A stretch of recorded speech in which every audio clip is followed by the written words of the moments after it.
Federal charges have been announced for Holloman Pena, the failed Republican candidate accused of arranging the shootings at the homes of Democratic politicians. Federal officials announced the charges against Pena yesterday. The indictment also names two accused conspirators, Demetrio Trujillo and his son Jose Trujillo. The three are charged with election interference, conspiracy, and using guns to commit those crimes. Well, the man who shot and killed a woman in her own driveway is beginning his life sentence this morning. The judge handed down the maximum penalty to Luis Talamantes Romero, sentencing him to life in prison plus 26 years.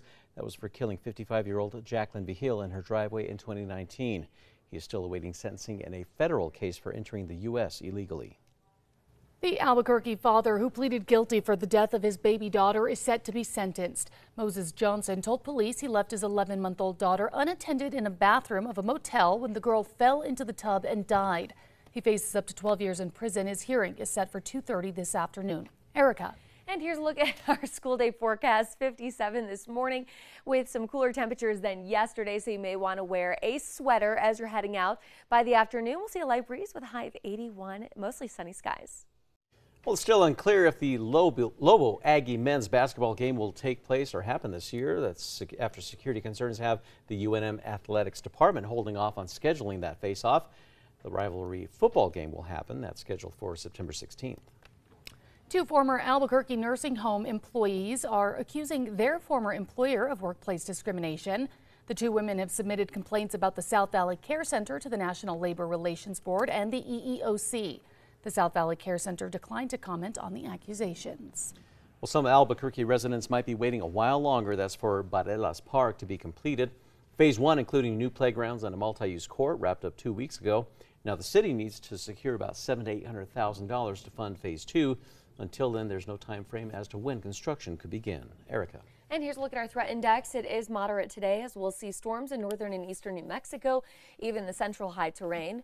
But the chance for large hail and tornadoes in eastern New Mexico. Holloman Air Force Base is testing out two new robotic dogs to patrol the harsh desert environment. The Vision 60 ground robot, or more simply, RoboDog, is designed to improve surveillance capabilities as its ability to withstand heat and cover long distances help patrol terrain that's difficult for humans. The base says they want to start using the robots in the next few weeks. Bernalillo County and the city of Albuquerque's Movie Mania Splash into Summer event is going to be returning to Balloon Fiesta Park tomorrow night. People will get a chance to watch the movies Luca, Jaws, and Aquaman, and also enjoy some various food trucks and vendors. That event is free and gates open at 6. Leaders from the Santa Ana Pueblo will be on hand to commemorate the grand opening of the new Tesla showroom this morning. This will be the second Tesla store on tribal land here in New Mexico. The first is on the Nambe Pueblo. The event starts at 8:30 this morning at the new facility on Jemez Canyon Dam Road. Erica. Look at traffic. Maps are looking clear. No accidents or slowdowns. Tracker is heading south on I-25 near MLK Drive Avenue, and everything is moving at speed. Well, goats have overtaken a London zoo as part of an adorable fundraiser. The Zoological Society of London is kicking off its Around the World in 30 Days challenge. It will track the goats' daily trots from the Whipsnade Zoo and the pygmy goats from the ZSL Zoo in London. Time now for the 5 facts. And number 5, a pair of local graduates will be honored by their bike club today. The seniors are participants in the Duke City Leadership Lowrider Bike Club. As part of that program, the students receive a bicycle and a new bike kit, and with the help of volunteers from Albuquerque's lowrider community, the students customize the bike. Today, the club will be presenting 2 participating seniors with the bikes they've built. And at number 4 this morning, 2 former Albuquerque nursing home employees, they are accusing their former employer of workplace discrimination.